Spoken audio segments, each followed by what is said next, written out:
Welcome, everyone, to this Good Leadership Podcast. My name is Charles Good, your host and the president of the Institute for Management Studies. This podcast is designed to provide you with actionable insights and tools that you can use from discussing the research, stories, and background from recognized experts and practitioners to accelerate your impact in your current role. Today, I'm very glad to be joined by Dr. Jason Womack, who is an instructor of leadership studies at a military university and the author of several best-selling books, including his most recent one, Get Momentum, and Your Best Just Got Better. He admits that life is busy, but he won't compromise when it comes to increasing productivity and maximizing time for the things he calls his MITs, which we're going to go through in this episode. He teaches practical solutions to everyday workflow that will free you up to focus on your bigger leadership goals and projects. Welcome to the program, Jason. Hello, Charles. Hello, everyone. Thank you for being with us today. I love always to start with a little background on your journey. What got you interested in this topic and made you one of kind of the eminent thinkers in this space? I ask a lot of questions, Charles. What got me started was looking around and seeing people who had been through similar programs I had. They had similar degrees to what I had. They were doing similar jobs to what I had. And yet there was a difference in how stressed some people were or weren't, how, quote, successful some people were or weren't. And so I kept navigating toward what are the people who I want to be like. And that got me started in a lot of just, I would say, subjective, very not research-based. But I found that if I invite someone to a coffee or a beer, they would share stories with me. And so I would say, Charles, what got me started and what I'll encourage you all listeners or watchers to think about as you're gaining momentum in this thing called time management and productivity is I like to go and hang out with the people who are doing it, whatever the it is. Charles, we're not parents. Jody and I couldn't have kids. So when I look out and I see what people are dealing with, what they're managing, what they're experiencing, I understand that there's a wide range. And even in the introduction, right, I won't compromise on, and then there's the follow on to that. What I've realized is that the people I associate with, they wake up in the morning with a plan and they go to sleep at night with some way of measuring how they acted, behaved, worked in accordance with that plan. And so my mission, if you will, my purpose on the planet is to help people close the gap between what they want to do and what they did during the day. Love that. Sounds great. I know that you came up through the David Allen ranks, and I'd love to kind of touch upon that just for a minute to see, what part of his process did you take to heart and you've incorporated within your methodology as well? I would say that curiosity, when I started spending time with David, and this is back in the 1990s, actually, and it was before he had written the book, Getting Things Done. And I realized that he had been doing for a lot longer what I had just started coming into, which was reading the greats, going back and studying what does Ecclesiastes say? There's nothing new under the sun.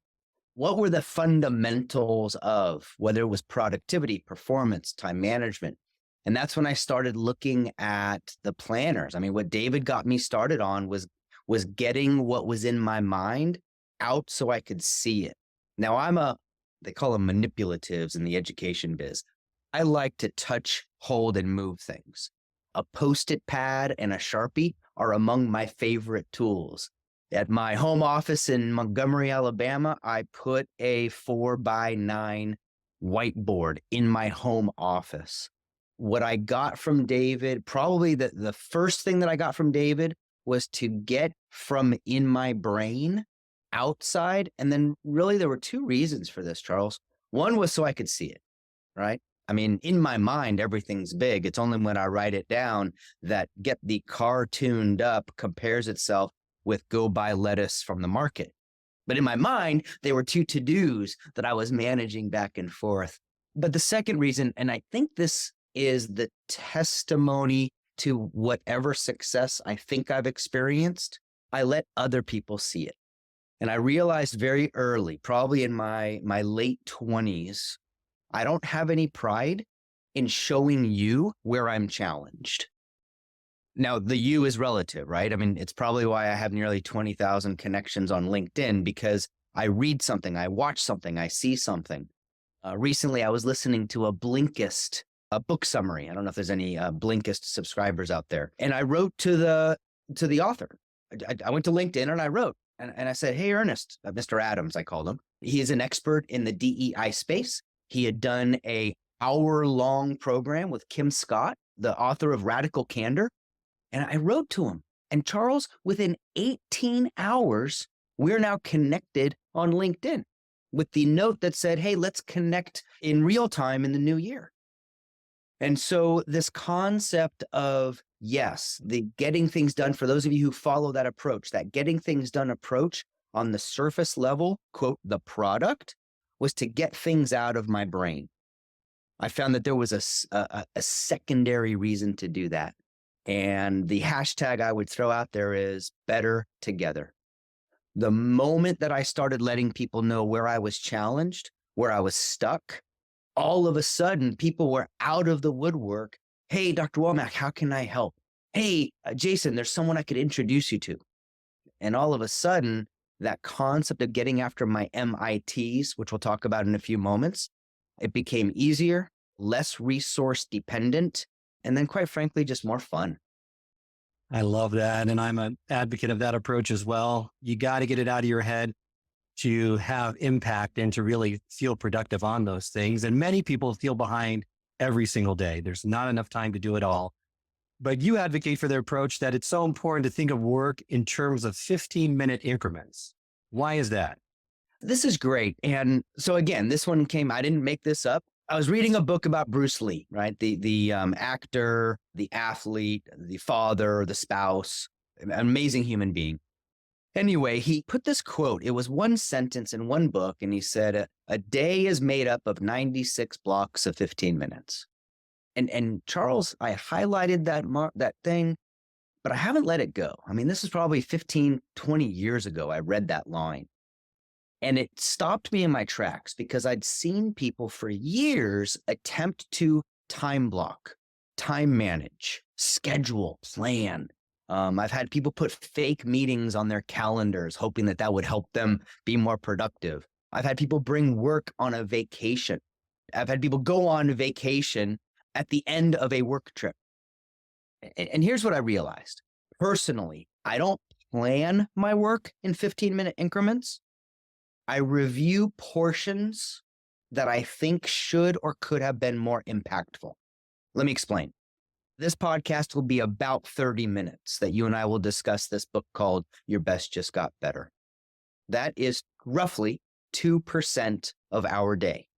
Listeners, watchers, that's a roughly, okay, it's 2/96. Just go with me on the math here, right? I have to look back, Charles, and go, was it worth it?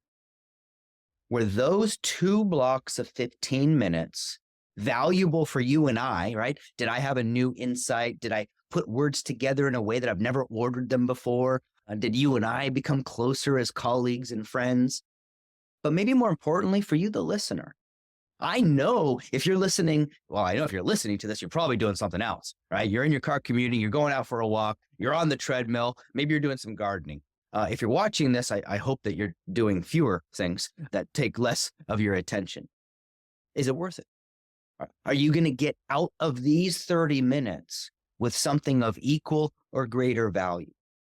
So how does this apply to the workday? How does this apply to a weekend day? What I might do at the end of a workday, Charles, is I'll look back on my calendar and I'll look and I'll see, hey, I was in a 90-minute meeting with 3 of my colleagues. Wonderful. I'm going to unpack those 6 15-minute blocks. I'm going to look at the agenda and I'm going to compare the agenda to the notes I took during the meeting. And oh, by the way, the notes that I take in the meeting are going to be things like, did we start on time? Did we end on time? Because right there, if it's a 90-minute meeting, but we didn't start till 10 minutes late and we went 15 minutes over, all of a sudden I'm starting to get more, I'm not going to say the word control. I'm gaining more awareness about where my time went. So yes, I think about time in blocks of 15 minutes. No, I don't plan my day in blocks of 15 minutes, but I'll implore upon you, if you're driving your kiddo on a weekend errand to get her or him to the soccer field, if that's a 15-minute drive, how do you get the most out of that 1% of that 24-hour block? Review it, reflect on it, assess it, run that by a mentor. This is where I'll make a play, Charles, where I'll say, after I look at something, I did this a lot when I was writing my dissertation over the past 4 years. I would get through a 90-minute or a 2-hour block. When I met with my dissertation chair, I didn't share with her first what I had created. First, we talked about how I was using my time. I'd heard horror stories of my fellow academics who had stretched a 3-year academic dissertation doctoral program into 5 years, in 6 years, in 7 years. And quite frankly, I didn't want to do it. And so that is what I would ask you, if you're listening to watching this, look back on your day today. Pick a block of time and really unpack it. If it was a 1-hour-long meeting, what did you do in the first 900 seconds? Did you review the agenda? Did you acknowledge people for being there? Did you set the tone for a yes and meeting? And then you can take a look at the next 3 15-minute blocks. I love that as a breakdown of the day. And I also agree when you say that your most important resource is not your time, but your focus. And you talk about the focus line, and that's the duration you can hold your attention on anyone or task or project with minimal distractions to maximize your productivity. Because you could have a lot of this time laid out, but if you're not focused, what are you going to get done, right? I really think that the pandemic, and I shouldn't be laughing when I say this, it's a very serious thing, but I think the pandemic only magnified this. Our focus is fleeting. I know this, you know this. I challenge any one of you to pick up a book, to read a page from the top left to the bottom right. Can you hold your focus across 250 words? Can you hold your focus around 15 pages? Let me go back to the 15-minute thing, right? So if I can, on average, read a page of a book in 15 minutes, I should be able to read 15 pages. Charles, my hand goes up. I do not know the last time I sat down and truly read 15 pages without stopping to look up a word, to identify a term, to go to Wikipedia to learn more about that thing that I'm reading about right now. So if we take the reading example, or going to a different room of the house example, we put that off to the side. I'll invite you to look at your calendar for the next week. And as you look at your calendar for the next week, what do you know deserves longer blocks of your focus? What do you know you need to sit down with a blank piece of paper, a big whiteboard, a mind map manager kind of a application on your computer, and just think? I'll give you the tactic I use, the secret, if you will. I've divided the kind of work I do into creation or consumption. And so when I did that, I want to go consume information, watch a video, listen to a podcast, read a book or an article, break. Then I want to go create something. I want to draft a blog post. I want to write the beginning part of an outline of an article. I want to create the main 3 acts of the next speech that I'm going to give. I found that when I was attempting to bounce between consume, create, back to consume, back to create, I would lose my focus a little bit. It wasn't multitasking as much as it was rapid refocusing. So as I think about focus, I do call it that focus line. Right? How long can I stay focused on one thing until I break to another thing that I'm focused on? And unfortunately, I'll give you the bad news first. Willpower is not enough. In my mind, environment over willpower. So for me, what I'm going to do is I'm going to set up my environment, right? If I know I need to read, I'm going to do everything I can to download the book to my Kindle and then turn my Kindle off the internet. because I know me, I'm going to highlight a section. And then the temptation is, ooh, let me share this with my LinkedIn community. I go share with my LinkedIn community. Ooh, that's Susan just posted something. Oh, there's a conference that I might want to apply to. And then all of a sudden, Charles, I'm just out of it. So what can you do? How can you set your environment up to support you staying on that focus line? For how long? That is a great question. I always go with what's about my attention span. And I know me, I'm good for 15 to 45 minutes before I have to take a mental or a physical or both break. I agree. And I've read several books now that really time management, productivity is about energy management. Oh, So it's knowing what time of the day where your energy peaks and making sure you be done with those most important tasks, those MITs. So for me, I'm a morning person. My energy is best earlier in the day. So I'm going to spend that focus time doing those MITs, those things that are going to require concentration. Try to get a couple of those 90-minute sessions in the morning so that in the afternoon, I'm doing tasks that I don't need to be as focused as much, right? Responding to email, stuff like that.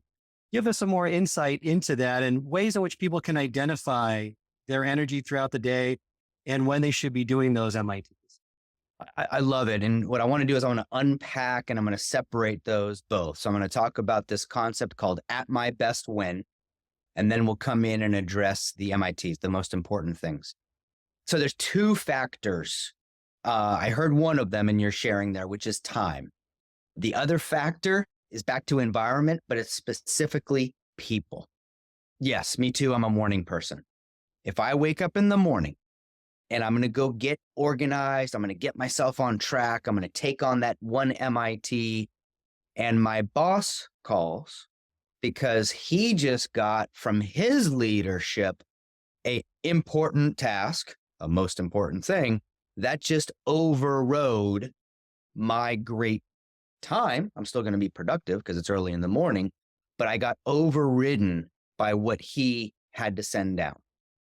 So what do I mean by that? When I think of at my best when, there's the what I can control, and then what I've asked the universe for help with. So again, back to the calendar, right? And you're going to kind of get through the themes of my sharing.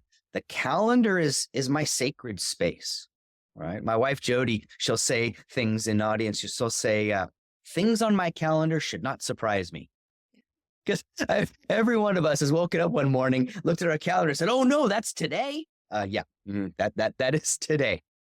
So what I'll do is I'll look at my calendar, Charles. I might look 72, 96 hours out in advance, specifically at that. I call it the first third of the day.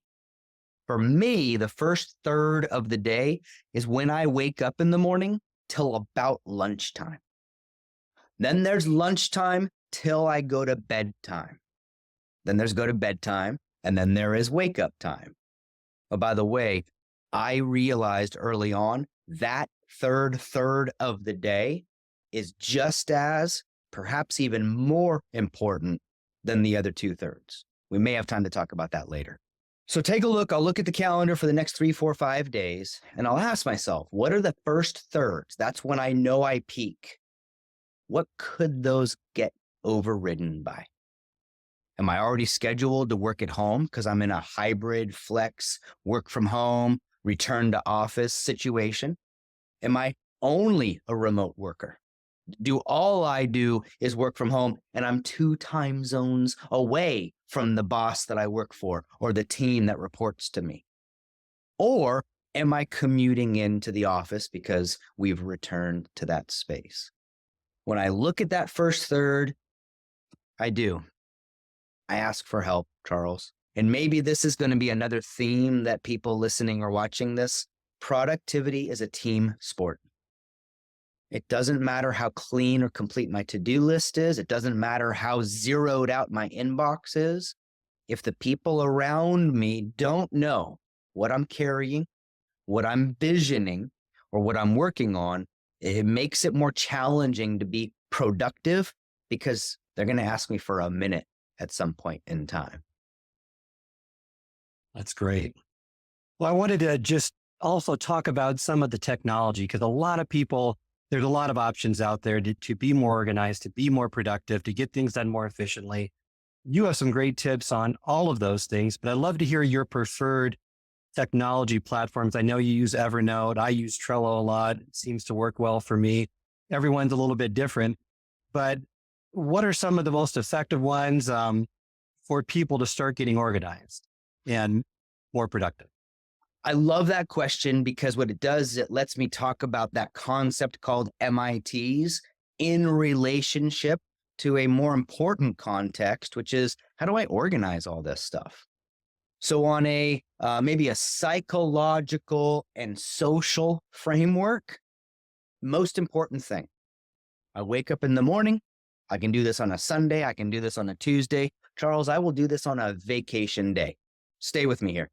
I will ask myself, what are the 3, 2, or even one thing that deserves more of me today?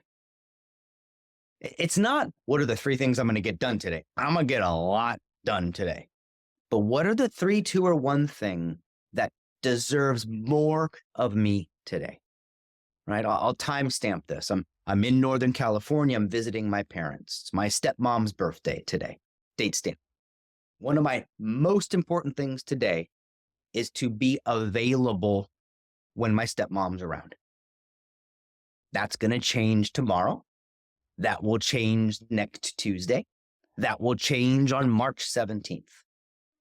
So what I like to do is I like to wake up, and then what I'm going to do is, now we've got the psychology, the sociology, right? What do I think and what do we decide is important? Now, how do I track it? Where do I put it? How do I make sure that I get to it? And so I would say to start with, this goes back to the beginning of our conversation. I'm going to get it out of my brain. You're right. For the organization aspect, I'm a fan of any list management system. And I've used them all. I mean, I'm old enough to remember the Palm Pilot system from way back in the old days. I've used Word documents. And there was a stretch of time, maybe a year or two, where I had a folder on my desktop and I had 7 files. And each file was a simple list. I had a list of projects that I was managing. And that'd be a great place to start. If you ask me, where do I start? I'd say walk around your house and your office, go look at your calendar and your email list, and make a list of all of the things you said yes to. Once you have that inventory, and for most of you listening to this, you're going to have 50, 80, 100 things that you've said yes to. Then what I do, Charles, is I make a different list. And I have 6 other lists, but we can talk about that later. I make a different list, and that is the corresponding, what is a task associated with the project. Okay. While I was writing the dissertation, that was a 3.5-year-long project called Finished Dissertation. But at any given point in time, I could look over at one of my lists. Do I have to call someone for an interview? Do I have to email a follow-up to a conversation? Do I have to review an article in anticipation of an upcoming interview or further research? And you'll notice that the lists that I made, those all were dependent upon the kind of work it was going to take to get momentum on the project. Now, as far as technology, what I'm going to ask all of you to use is the one you use. I know, I wish I could make it harder, but I've got people out there who email themselves a reminder of something to do, from their phone to their Outlook, from their Outlook to their iPhone or their BlackBerry in the old days. I have people who use Excel.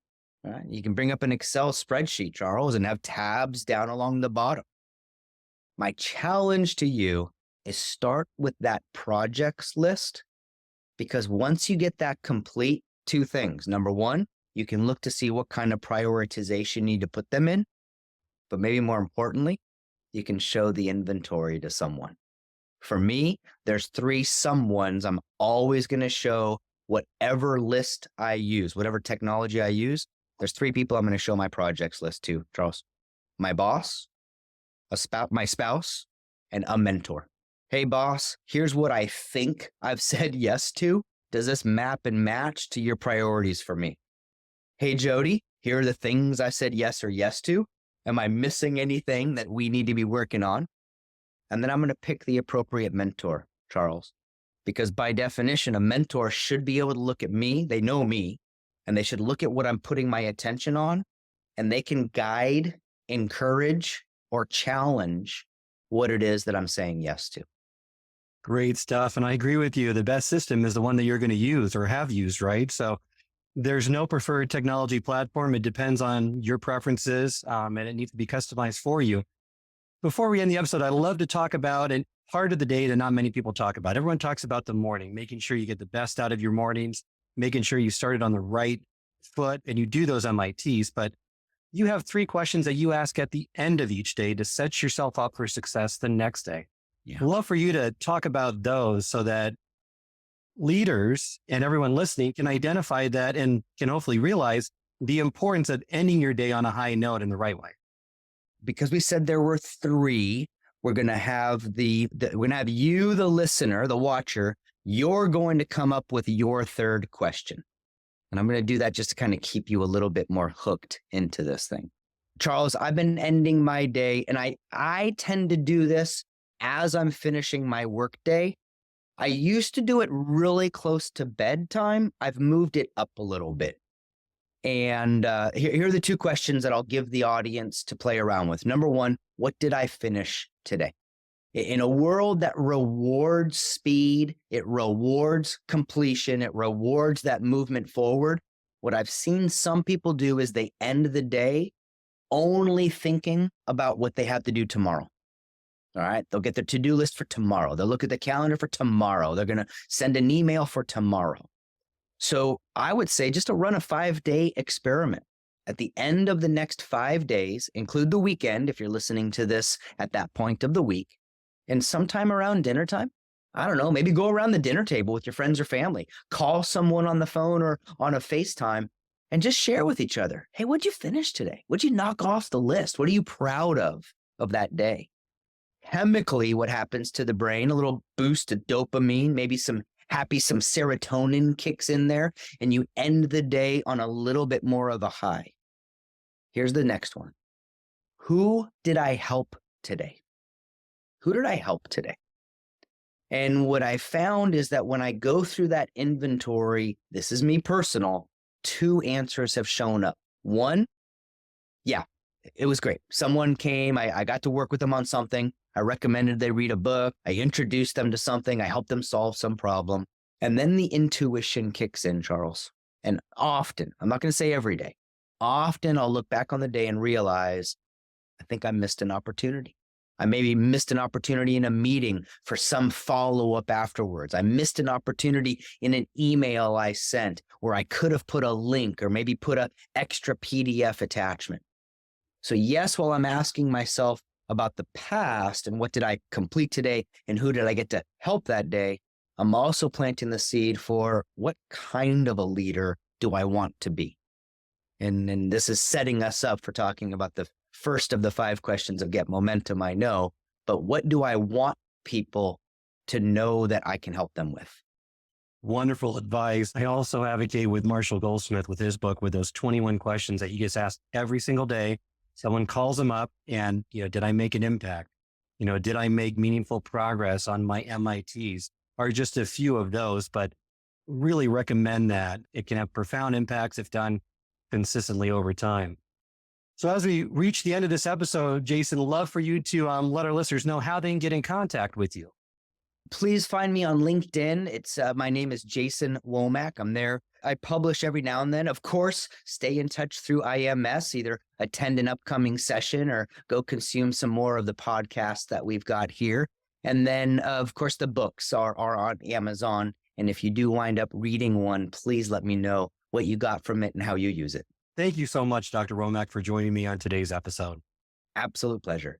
If you enjoyed this episode, I encourage you to share with others and post about it on social media. You can also go to our YouTube channel, which has video recordings of all the episodes of this podcast, along with bite-sized segments called single servings that are designed to answer your most pressing leadership and management questions. Remember, until next time, it's not what you know that counts, but what you do consistently that makes a difference.